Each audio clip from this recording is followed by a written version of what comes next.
Depuis quelques mois, à la fois médiatiquement et sportivement, le MMA français semble en récession.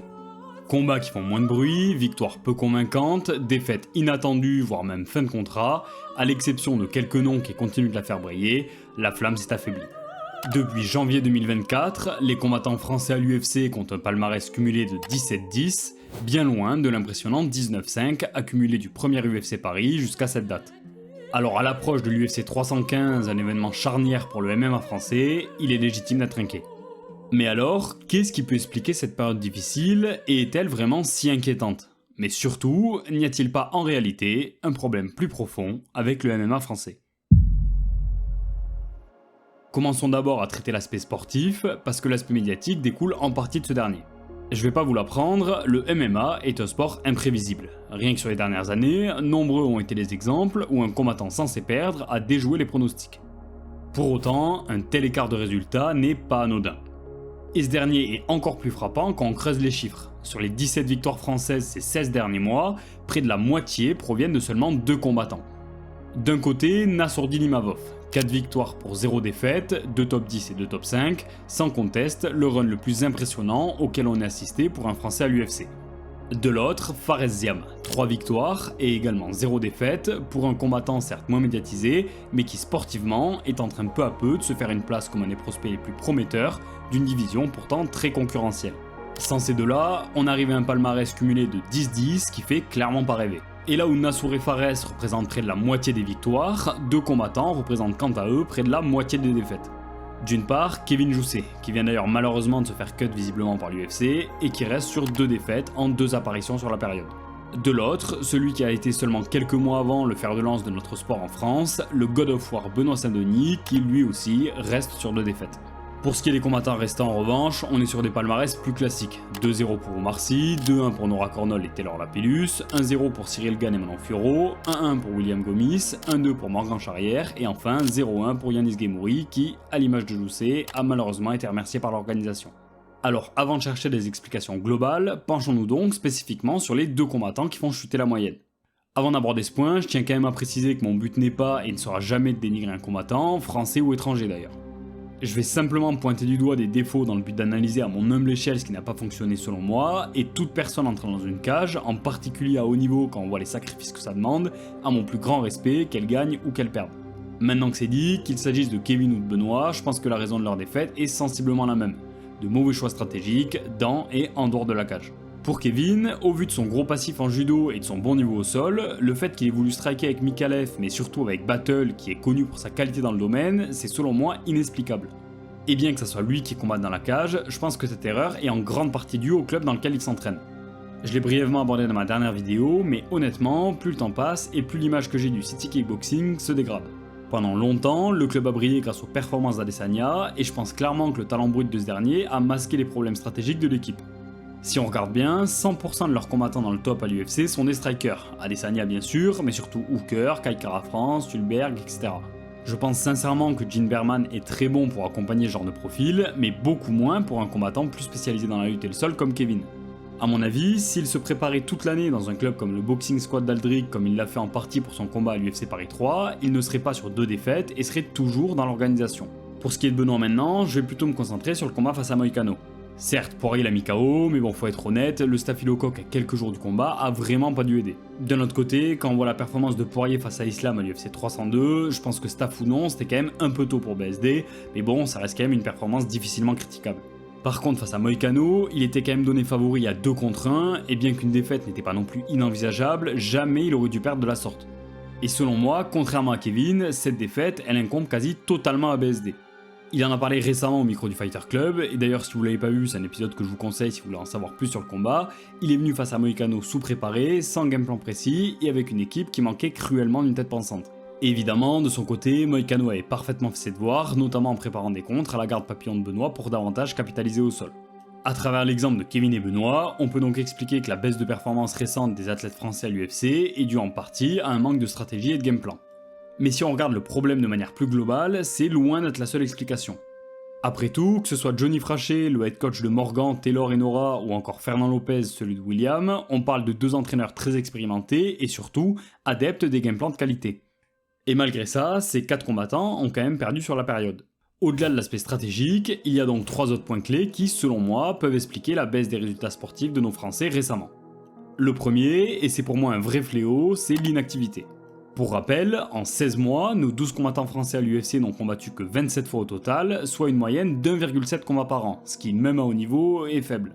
En effet, beaucoup de coachs, Nicolas Haute par exemple, témoignent du fait qu'un rythme régulier de combat 2 à 3 par an, c'est optimal quand on veut s'améliorer. Et là, les 3 combats par an, on en est loin. Et quand on regarde nos combattants les mieux classés, c'est encore pire. Dans le top 3, Manon et Cyril n'ont combattu qu'une fois en 16 mois. Alors forcément, quand nos meilleurs combattants ne rentrent pas dans la cage, ça fait des victoires en moins. En revanche, pour le coup, c'est pas vraiment la faute des combattants. L'UFC a aujourd'hui beaucoup trop d'athlètes dans son roster et peut pas garantir à chacun d'entre eux un rythme de combat régulier, on est à une moyenne de seulement 1,2 combats par an, soit encore moins que pour les Français. Le second point, même si ça commence à changer, c'est l'écosystème français. Le sport n'est légalisé en France que depuis 5 ans, et qu'on le veuille ou non, ça se ressent. Alors on évolue très vite sur ce point, c'est sûr, mais en termes d'infrastructure, de vivier de combattants ou même de coach, on est encore loin derrière les grandes nations du MMA. Là où aux États-Unis, en Russie ou au Brésil, un top 15 UFC n'aura aucun mal à trouver des partenaires d'entraînement de son niveau et de son gabarit, c'est beaucoup plus difficile en France, en particulier pour les catégories les plus hautes. Si on prend l'exemple de Nassour, il est parti quelques temps s'entraîner à Cliff il y a pas longtemps. Alors oui, il existe plusieurs solutions pour pallier ce problème. Tourner avec des spécialistes dans leur domaine, faire venir directement de l'étranger des sparring partners, ou encore s'entraîner avec des partenaires plus lourds pour compenser un écart de niveau technique. Mais qu'on se le dise, ça demande du temps et de l'argent, et avoir la possibilité de tourner facilement un MMA avec des partenaires d'entraînement de sa catégorie et de son niveau, ça sera toujours un plus. Et enfin, le troisième et dernier point, le plus important mais malheureusement celui que beaucoup de fans français aujourd'hui négligent, l'adversité. Les combattants professionnels de MMA sont déjà des humains à part. Mais rentrer à l'UFC, et je parle même pas d'y gagner ou d'atteindre le top 15, c'est encore un autre niveau. On a affaire à l'élite de l'élite. Alors non, perdre à l'UFC, contrairement à ce qu'on peut lire en ligne, ça fait pas de vous un plombier ni une fraude, loin de là. Prenons l'exemple de Kevin. Il avait certes un palmarès de 2-2 à l'UFC avant de se faire couper, ce qui, quand on le compare au top de la catégorie, n'est pas vraiment incroyable, mais pourtant, au niveau régional, il roulait sur quasi tout le monde. Et assez logiquement, plus on monte dans les classements, plus on affronte des combattants extrêmement forts. Comme j'ai dit dans l'intro, de l'UFC Paris 1 à début 2024, les Français ont cumulé un palmarès de 19 victoires pour seulement 5 défaites dans l'organisation. Alors forcément, dans les mois qui ont suivi, l'adversité qu'ils ont rencontrée a augmenté, et les chances de défaite avec, et c'est tout à fait normal. Même s'il a perdu dans les deux cas, prendre ne serait-ce qu'un round face à Poirier et Moïcano comme l'a fait BSD, faut se rendre compte que pour 99% des 70 kg professionnels de la planète, c'est juste mission impossible. William Gomis a lui aussi perdu face à Haider Hamil, mais après tout, les deux adversaires précédents de l'américain à l'UFC avaient également perdu, mais là où William a perdu par split, eux ont perdu par KO. Aucune honte pour Jousset de perdre face à Battle, pareil pour Morgan face à Wood, et encore moins pour Taylor face à Bacharat. Bref, la liste est longue. Bon, je vais m'arrêter là pour les exemples, parce qu'on peut faire ça pour quasi toutes les défaites françaises à l'UFC. Donc forcément, plus un combattant monte à l'UFC, plus il est probable qu'il ait de défaites. En résumé, ce palmarès de 17-10 pour les Français à l'UFC depuis janvier 2024 peut sembler décevant au premier abord, mais il est en fait tout à fait logique et ne témoigne d'aucun éclat sportif. Et puis même, 17-10, ça veut dire plus de 60% de victoire. Face au plus haut niveau mondial, c'est très impressionnant, et d'autant plus quand on considère que le sport n'est légal en France que depuis 5 ans. On a actuellement 9 combattants français à l'UFC, dont 4 dans le top 15, et d'ici quelques jours, on en aura même une avec la ceinture. A titre de comparaison, une nation historique du MMA comme la Russie, et qui en plus est très peuplée, n'a que 12 combattants classés, c'est à peine 4 fois plus que nous. Et si on se compare avec nos voisins, c'est encore plus marquant. L'Allemagne n'a qu'un seul combattant classé, Abus Magomedov, et il vient tout juste de l'être. L'Espagne n'en a que 2, dont un qui, si vous voulez mon avis, ne le sera plus d'ici la semaine prochaine. Et l'Angleterre, où le MMA est pourtant développé depuis longtemps, en a 6, seulement 2 de plus que nous. Mais qu'en est-il de l'aspect médiatique ? Comme j'ai dit plus tôt, il est forcément lié au sportif. Combattez et vous serez médiatisé, gagnez et vous le serez encore plus. C'est d'ailleurs pour ça que BSD a énormément gagné en popularité en 2023. Non seulement il a livré de superbes performances, mais surtout, il a été très actif en combattant à 3 reprises en seulement 5 mois. Et malheureusement dans son cas, il reste sur 2 défaites et n'a plus combattu depuis fin septembre, donc logiquement, il est moins médiatisé. Et plus généralement, les combattants populaires auprès du grand public, ceux qui créent l'engouement, ne sont pas ceux qui sont dans les meilleures passes en ce moment. Cyril n'a combattu qu'une fois en 16 mois, Morgan reste sur 2 défaites en 3 combats, et même au-delà de l'UFC, Baki et Doumbé, depuis leur affrontement il y a plus d'1 an, n'ont combattu qu'une fois à eux deux. Mais c'est pas tout. Suite au premier UFC Paris, l'engouement pour le MMA en France a explosé, attirant de nouveaux fans venant d'autres sports, le foot notamment. Et de l'UFC Paris 1 jusqu'au week-end de l'UFC 299, le MMA a été sur une lancée exceptionnelle. Cyril contre John Jones, le run de BSD, Baki Doumbé, l'UFC Paris 2, etc. Mais après ça, malheureusement, le manque de grands rendez-vous a selon moi entraîné une baisse d'intérêt du public casuel et un sentiment de vide pour les fans hardcore. En plus de ça, le sentiment de nouveauté qui a été entraîné par la légalisation à l'UFC Paris 1, forcément, s'est progressivement dissipé. Donc contrairement à l'aspect sportif pour lequel je pense que la récession actuelle n'est à mon sens qu'une impression, je pense vraiment que nous sommes dans le creux de la vague sur le plan médiatique. En revanche, avec de belles performances de Manon et BSD à l'UFC 315, l'engouement pour le sport en France repartirait clairement à la hausse. Mais alors, si les résultats sportifs ne sont en réalité pas si inquiétants et que la médiatisation du sport pourrait redémarrer, quel est vraiment le problème qui freine le MMA français ? Aussi étonnant que ça puisse paraître, le vrai problème du MMA français actuellement selon moi, c'est les fans. Et plus précisément, un type de fan en particulier. J'en ai parlé, le MMA a récemment attiré beaucoup de fans provenant d'autres sports. Et ces fans se sont tellement passionnés vite pour le MMA qu'ils n'ont pas eu le temps d'accumuler les connaissances et le recul qui vont avec le fait de le suivre depuis des années. Et comme souvent malheureusement, les moins renseignés sont ceux qui parlent le plus. Alors maintenant, sur les réseaux sociaux, le moins de combattant méconnu est traité de plombier, encore plus s'il n'est pas à l'UFC. À la première défaite, même face à une légende de la discipline, vous êtes une fraude et des milliers de personnes qui n'auront jamais le courage de rentrer dans la cage, au mieux vous expliquent pourquoi vous êtes mauvais, au pire, vous insultent et vous menacent. Alors attention, je suis bien conscient qu'on n'est pas dans le monde des bisounours. Comme dans tous les sports, la médiatisation apporte forcément son lot d'inconvénients. Historiquement, le fan de sport français est un passionné. Et la grande majorité du temps, c'est une bonne chose. Si l'ambiance lors des UFC Paris est sans aucun doute la meilleure du monde, c'est surtout grâce à cette passion.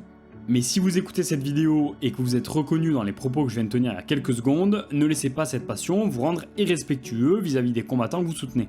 C'est normal d'être déçu quand un de vos combattants favoris perd, mais en aucun cas ça ne légitime le fait de l'insulter sur les réseaux sociaux. Les combattants mettent leur santé en jeu et font des sacrifices tous les jours pour nous proposer du spectacle, mais s'ils font ça, c'est avant tout pour gagner leur vie et améliorer celle de leurs proches. Et comme je l'ai dit, tout le monde ne peut pas être champion, ni même arriver dans le top 15. Rentrer à l'UFC, c'est déjà exceptionnel, alors plutôt que de descendre les Français qui y perdent, donnons de la force à ceux qui n'y sont pas encore.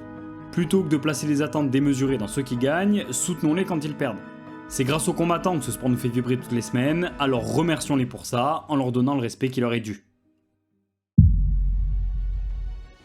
L'UFC 315 a tout pour être un événement historique pour le MMA français. D'un côté, la première ceinture française de champion du monde incontesté. De l'autre, la renaissance d'un de nos plus fiers représentants. Je crois sincèrement que Manon et Benoît vont le faire ce week-end, et que grâce à eux, le MMA en France va repartir vers un nouvel âge d'or.